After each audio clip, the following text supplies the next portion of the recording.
रोज बेरोजगारी भत्ता देने के लिए जो रजिस्ट्रेशन करवाया था, उसमें हमारे 10 लाख युवा पीढ़ी ने रजिस्ट्रेशन करवाया, यानी हमारा पीजी पीएचडी किया हुआ 10 लाख छात्र बेरोजगार हैं। तो उनके हाथों में नौकरियां कैसे सुरक्षित होगी? वो एकमात्र विकल्प वही है कि सबसे पहले हमें पहचान दिया जाए, पहचान देने के बाद हमारे लिए नियोजन बनाया जाए, तब जाके चीजें कारागार हो सकती है। इसलिए और तुम्हारे लिए, आपके लिए साथियों, आप कहते हैं कि प्राइवेट नौकरियों में 75% मिलना चाहिए। अरे चलिए मान लिया कि 75% आपके लिए नियम बना दिया, कानून बना दिया, लेकिन अगर जब तक आप लोग पढ़ेंगे नहीं तो कैसे नियम और कानून में काम होगा? टाटा के एमडी से जब पूछा गया 75% का जब रूल आया, तो टाटा के एमडी से एक बात पूछा गया कि जो 75% की जो कानून है क्या झारखंड में लागू हो सकती है? टाटा के एमडी ने कहा हाँ लागू हो सकती है, लेकिन एक शर्त पर लागू हो सकती है कि हमें टाटा में मेटालर्जिकल लेबोरेटरी का एक पोस्ट है मान लिया जाए, और यहाँ मेटालर्जिकल लेबोरेटरी का कोई बंदा कोर्स किया ही नहीं है, तो उसको हम बाहर से नहीं लाएंगे तो झारखंड से कहाँ से देंगे? इसलिए साथियों, आप लोग से निवेदन है कि जितना भी कोर्सेज होता है, जो भी कोर्स होता है, हम लोग को उसमें भी काम करना पड़ेगा, तभी हम घुस सकते हैं। लेकिन और अगर चाहेंगे कि केवल 75 और 90% करते रहेंगे तो इस तरह से संभव नहीं है। नियम भी बन जाएगा, कानून भी बन जाएगा, और अगर आप पढ़े लिखे नहीं रहेंगे, वो कोर्स नहीं किए रहेंगे, तो आप कभी नहीं घुस सकते। इस चीज को जान लीजिए। और नियोजन नीति और स्थानीय नीति की बात हम इसलिए कर रहे हैं, अब थोड़ा सा चुनाव की बात है तो चुनाव की बात कर लेते हैं। कुछ लोग कहेंगे कि लड़का लोग भाषा से शुरुआत किया, खतियान में आया और अब पॉलिटिक्स करने लगा। आज के युवा पीढ़ी कहता है आई हेट पॉलिटिक्स। कहे भैया क्यों I hate politics? Why? Behind the reason, क्यों आई हेट पॉलिटिक्स?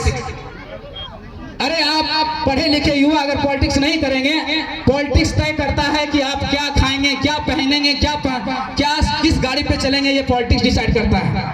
आज 7 लाख पर टैक्स लगाना है कि 10 लाख पर टैक्स लगाना है, पॉलिटिक्स डिसाइड करता है। और आप कहते हैं आई हेट पॉलिटिक्स। माई साहब तोने याद करिए, तोने जो माथों में सिंदूर लगेले 10 टका के, ओकर में 2 टका तोने टैक्स भर ले। ये 2 टका टैक्स तय करे वाला पॉलिटिक्स तय करो, तो नेता तय करो, तो विधायक तय करो। और तोने बोला आई हेट पॉलिटिक्स।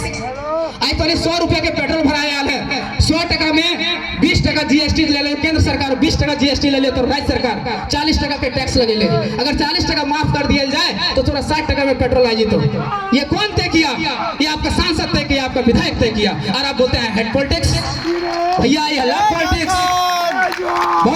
एक बहुत बड़े विशेषज्ञ ने कहा था कि राजनीति से अर्थव्यवस्था चलती है और अर्थव्यवस्था से दुनिया चलती है। तो भैया राजनीति कीजिए, आई हेट पॉलिटिक्स नहीं, आई लव पॉलिटिक्स कीजिए। और ये कहता है कि ये लोग सांसद बनना है, विधायक बनना है। हाँ, हम कहते हैं कि हम सांसद और विधायक बनना है। क्यों बनने का जरूरत पड़ गया? हम भी पढ़ने वाले छात्र थे, हम भी सिविल सर्विस का स्टूडेंट थे, क्यों हमें पॉलिटिक्स में करना पड़ गया? क्योंकि आप वो हमारे लिए नीतियां नहीं बनाया, आप हमारे लिए कानून नहीं बनाया, इसलिए पॉलिटिक्स करना पड़ रहा है। और हम कहते हैं विधायक सांसद क्यों बनना चाहिए, अब हम बताते हैं। अब बात करते हैं नियम और कानून का। आपको 1932 का तो बात कर दिया है। 1932 को लागू करने के लिए आपको 9वीं अनुसूची में जाना पड़ेगा। 9वीं अनुसूची यानी संविधान में संशोधन, संविधान के अनुच्छेद 368 में संशोधन करना पड़ेगा। यानी कौन संशोधन करेगा? सांसद तय करेगा। आपके पास 14 सांसद हैं और संशोधन करने के लिए 272 सांसद का जरूरत पड़ता है। अब बताइए 9वीं अनुसूची में कैसे कानून आपका बनेगा? जब आपका माई माटी का बेटा टाइगर जयराम मातो अपने साथ कुछ साथियों को अगर लेके नहीं जाएगा और अपने मजबूती से अपनी बातों को लोकसभा में नहीं रखेगा, क्या कानून बन पाएगा? तो इसलिए आपको सांसद बनाना पड़ेगा इसको। चाहे धनबाद लोकसभा हो, चाहे गिरिडीह लोकसभा हो, आपको वहां बात उठाने वाला चाहिए। ये लोग एक सवाल और भी आता होगा आप लोग के मन में कि ये लोग क्षेत्रीय भाषा की बात करता है, क्षेत्रीय अधिकार की बात करता है, तो ये लोग संसद में जाके क्या करेगा? 1932 को लागू करवाने के लिए 9वीं अनुसूची में ऐसा नहीं है कि पहले हमारा कानून जो है 9वीं अनुसूची में नहीं गया है। जब 66वां संविधान संशोधन 1990 में हुआ था, तब हमारे सीएनटी एक्ट को 9वीं अनुसूची में डाला गया है। तब भी हमारे पास उतना सांसद नहीं थे, लेकिन कानून बना था कि नहीं बना था? बना था ना। तो आज भी कानून बनेगा, केवल आवाज उठाने वाला होना चाहिए आपके सदन में। इसलिए ये चीजें होनी चाहिए। और दूसरा बात, आपको डाइवर्ट करने का प्रयास चलेगा कि लड़ाई 1932 जो है ये महतो की लड़ाई है। नहीं भैया, ये बरगराने का षड्यंत्र है, साजिश है। अच्छा आप लोग बताइए, हमारे लिखा रहता है, हम लोग नारा लगाते हैं कि हमारी पहचान 1932 का खतियान, झारखंडियों की पहचान 1932 का खतियान। अगर महतो की रहता तो लिखा नहीं रहता कि महतो की पहचान 1932 का खतियान, आदिवासियों की पहचान 1932 का खतियान, मुसलमानों की पहचान 1932 का खतियान, मंडल की पहचान 1932 का खतियान, बावरी का पहचान 1932 का खतियान। पर ऐसा है क्या? नहीं है। क्या है? हमारी पहचान 1932 का खतियान, मतलब हमारी मतलब झारखंडियों की पहचान 1932 का खतियान। झारखंडी मतलब कौन? झारखंडी मतलब कौन? हमारी कोई न जात है, ना संप्रदाय है, ना लिंग है, ना धर्म है, हमारी एक ही जात है, और क्या है? झारखंडी है। इसलिए इस षड्यंत्र में फंसना नहीं है, इस बात को याद रखिएगा। और नियम और कानून आपको सड़क में नहीं सदन में बनता है। इसलिए जयराम महतो के नेतृत्व में जितने भी जो भी आएंगे, आप उनका चुनने का काम कीजिए, तभी जाके नियम बनेगा, तभी जाके कानून बनेगा। इसलिए पॉलिटिक्स करना है। पॉलिटिक्स हम अपने लिए करने नहीं आए हैं। हम ये पीएन सिंह और राज सिन्हा जैसे धन संपदा जमा करने के लिए नहीं आए हैं। हम पॉलिटिक्स इसलिए करने आए हैं कि हमारे आने वाली पीढ़ी के लिए नियम बन सके, कानून बन सके, उनका हक अधिकार जो है उनके हाथों में सुरक्षित होना चाहिए। इसलिए हम पॉलिटिक्स करने आए हैं, और हम गर्व से करते कि हम पॉलिटिक्स करेंगे।